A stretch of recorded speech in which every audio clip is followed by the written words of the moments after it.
Welcome to Living from the Heart. I am your host, Tina Thrussell, also known as Woman Who Dances with Light. I am the co-founder of Best You Can Be and the messenger of the Shin, the Way of the Heart. I am absolutely honored today to have my guest, Satyen Raja, on the show. I believe I first met Satyen about 2 decades ago. And he was my very first spiritual teacher.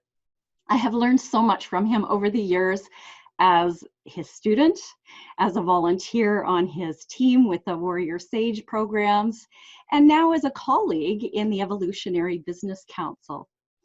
What I admire most about Satyen is the fact that he has the power to influence and yet the wisdom to do so with love. Welcome to the show, Satyen. Oh, Tina, thank you so your wonderful welcome. Very much appreciated. I really enjoy all the years yourself and your husband we've had such a joyful interaction and connection and co-sharing. Very honored. Thank you. Thank you. And there are no words for how honored I am that you are here on the show with me today.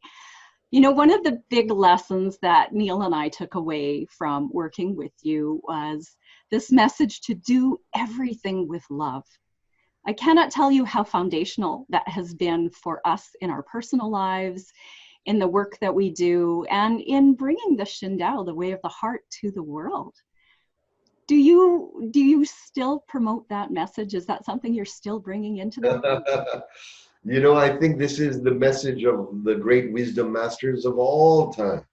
All the great beings who have experienced and have attained and have realized the absolute joy, the joy of the divine, the joy of our unity. It starts to happen, you know, because anything else causes suffering. To not offer, to not share, to not interact with love only reinforces separation, reinforces siloing, reinforces our ego. Yet when we're able to open, you know, there's a philosophy or not a philosophy, but more of an insight I've had that, you know, many people come to me with all types of, hey, look at this miracle, this thing can do this. And they try to impress me with miracles in the world, metaphysical miracles. And the biggest miracle I've discovered is opening your heart when it's really difficult to do so. I would so agree. We can manifest, we can do those things seem all miraculous, but really that's the higher powers, our higher intention at work. But to open when others have upset us, have wronged us, when we have negative charge against others, this to me is the real miracle. And it's a cultivation. It's a lifetime practice. And what are the values of opening and doing things with love? It's in itself its own value. There's no why. There's not because it will. There'll be many side effects, positive, but that's not the reason why. It's for its own sake. So not only is it my current message, it'll be the message on this planet for all beings, I believe, for all time.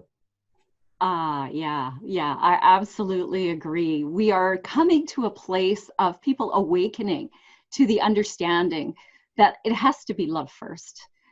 Love is the only way. Love is the answer for every question. Love is what will bring peace to our planet. Love is what brings us to that place of, as you said, that place of unity and oneness. When we're not approaching someone with love, indeed, we do create separation. And there is nothing that I want to see on this planet more, is people operating from a place of love, feeling joy in their heart, and bringing peace to the planet by having peace within themselves. You know, you just hit it right on the nail. It's like when we have that love within ourselves and we're able to extend it and feel and approach and offer love in our interactions. You know, some of us have ideas that it's got to be gushy love or warm love or fuzzy love. And love can have many infinite flavors and looks. As we know, tough love when we need to be disciplined and firm with those that are going off ethic or offline with their core intent. We can have that fierce love.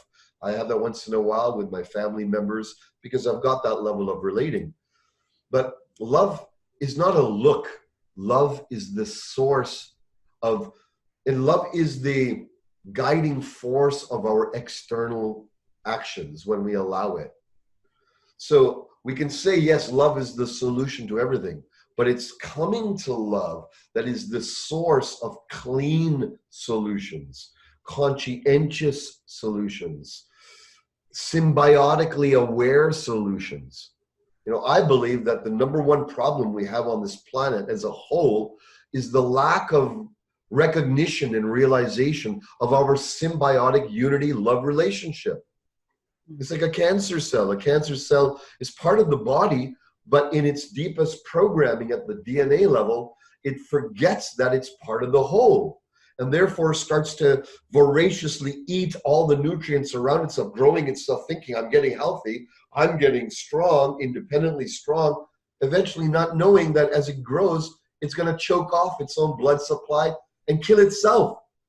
That's the error of being in this consciousness which feels separate and stuck and me and my and what's right and this one.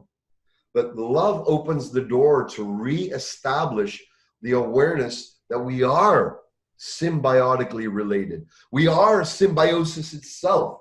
And that to me is macro love, the awakening to our symbiotic true relationship with all existence. I cannot live without you. You cannot live without me. This is a co-sharing of all species, all the air, the land, the sea, the elements is in constant like this. And to me, this is the force of love in movement. All it takes is remembering that and then standing in it and saying, I am that and nothing less. Absolutely. You know, as you were talking, I was thinking about the 12 tenets of the Shin.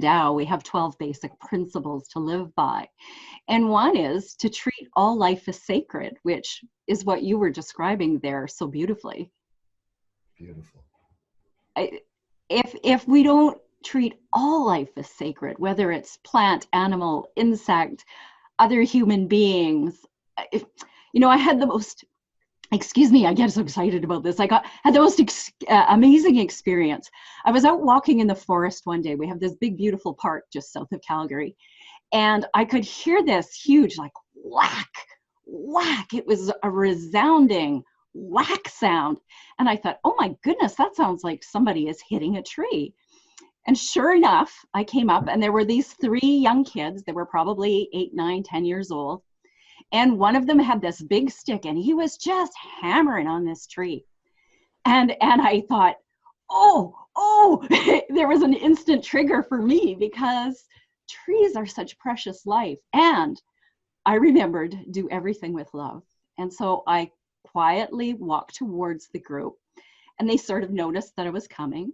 And I stood a distance away from them and I said, I would invite you to consider that just as it would hurt you to be hit with a stick, that tree is a living entity just like you are.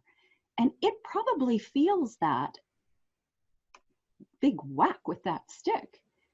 And I just invite you to consider that.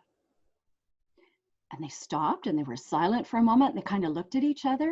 And then one of the kids said, that makes sense. And I just smiled and I said, I invite you to consider it. And I walked away and the forest was silent. It was so beautiful.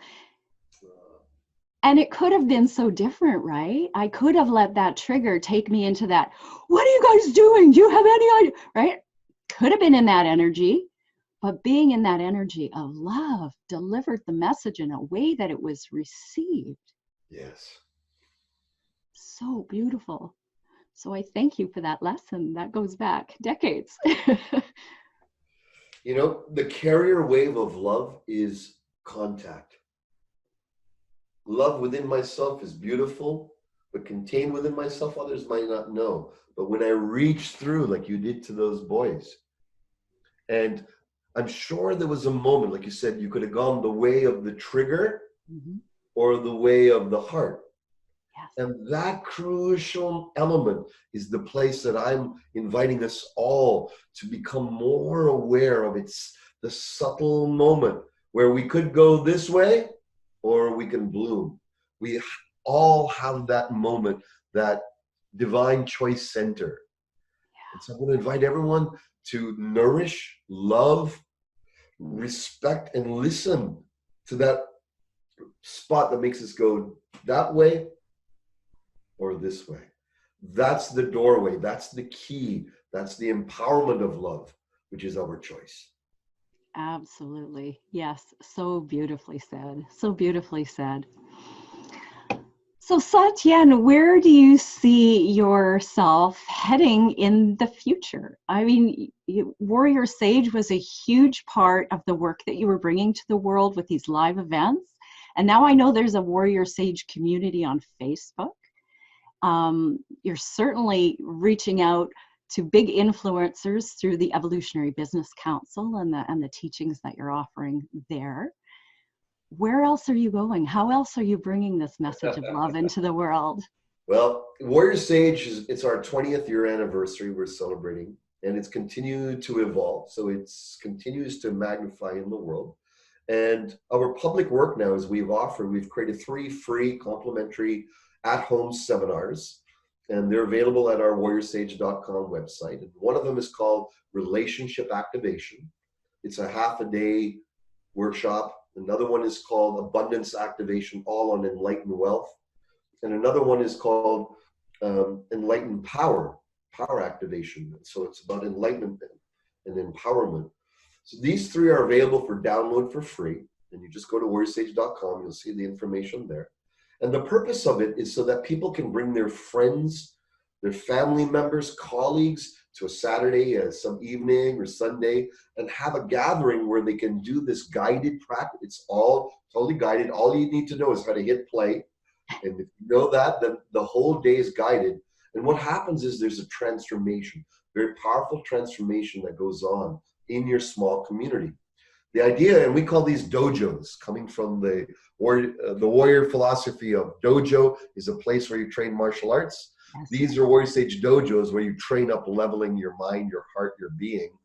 And it's absolutely free. There's nothing to buy. There's no upsells or anything like that. We've done that this year to really support the growth of conscious communities. I found personal growth workshops are amazing, but when you have friends that continue together and have date nights where you're training and you're developing together, it's such a binding, bonding, warming feeling and then what happens is everyone arises together, not just in their own world. So that's our Warrior Sage community. You can find all about that and be welcome to that.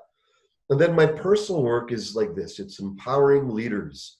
I truly feel we as leaders are the ones that can either destroy the world or we are the ones that can bring beauty and magnificence to this planet, in this world.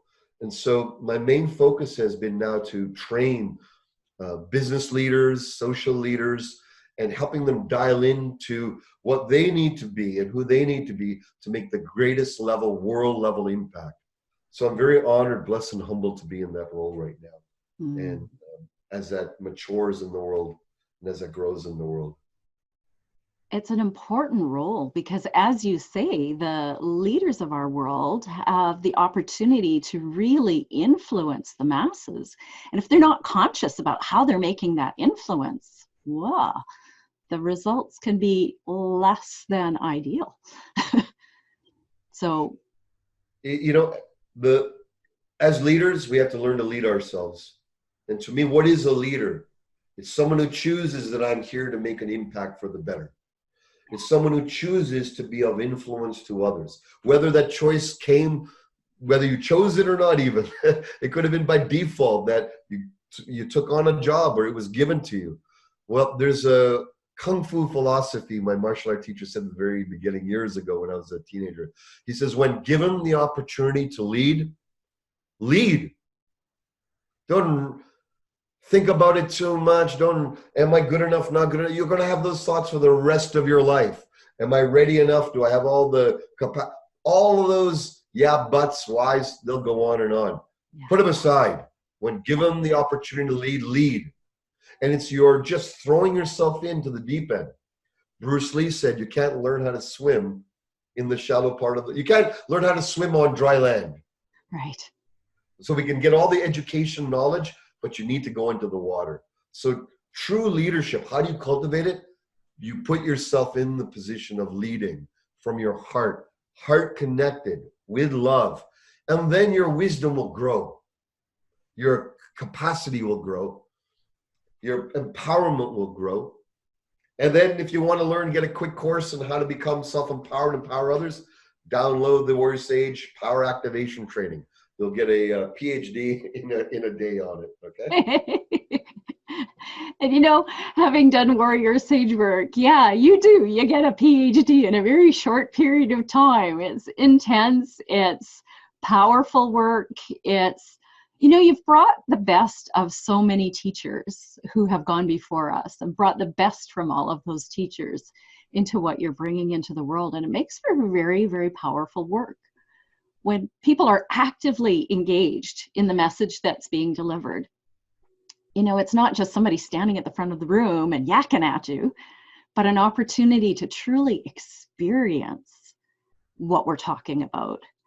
That is when the big shifts happen. That's when true transformation happens. Absolutely. Absolutely. You know, in as a martial artist and being in that world, it's your practice that grows you. Knowledge is wonderful and important. You need to get knowledge, but you got to get on the floor and practice. And so all of my events have always been around interactive practices that grow us. Less lecturing, more about interactive practices that grow specific capacities. And I feel very strongly about that because it's in the practice that we develop capacity. Mm-hmm. And I feel strongly about that too. Having been a student in both kinds of environments, oh my gosh, takes so much more long-term that stays with you forever in that interactive, engaging scenario by a long shot. Yeah. Yeah. Wow. I'm looking at the time and going, wow, it's ticking by so quickly. If you had one message that you wanted to offer our viewers, our listeners, what message would you want to deliver right now?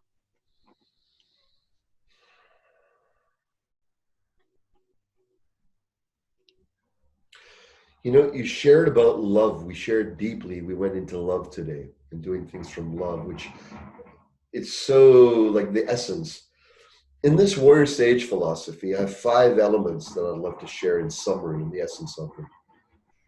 The first one is enlightened power. We can go from the ego's power to sharing power to awakening true power. And to find our true power, we have to find what is our deepest vision for being here. What am I here truly for? And to do that, I want to give a real practical, daily dial-in self-inquiry question. Awesome. And that to me is, and this is what I use to navigate and guide my highest, how do I know what my highest priority is? How do I know what to do today, this week, this month, this year? This is the guiding sentence that I ask myself. And it's this: what must I do today to love, live, and die completely without any regret? That's a powerful question. I'll ask it again. And I'm going to ask you, and I'm going to ask your response, Tina. I'm going to ask everyone listening to really contemplate and share it in the open or write it down, your response, and I'll share mine. So it's not just a one-time thing you do. I use this to dial myself in daily. So I come to the most important thing of life, not at the end of the day, after I finish work, but I start with the most valuable centering in life. So I'll ask it again. What must I do, you do, we do today to live, to love, and to die completely without regret? For me,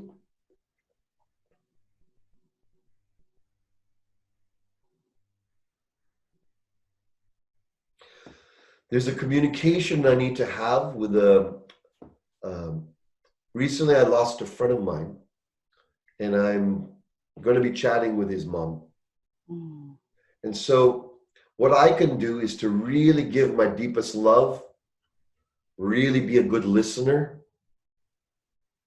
not interject my ideas or thoughts, and just really hold the space for a beautiful person to just express. That's the pinnacle of what I must do today, to live, love, and die completely without regret.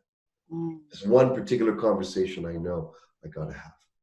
Nice. So I'm gonna do that with this depth of how I know I need to approach it. So please, I'd love to ask you. Beautiful. Okay.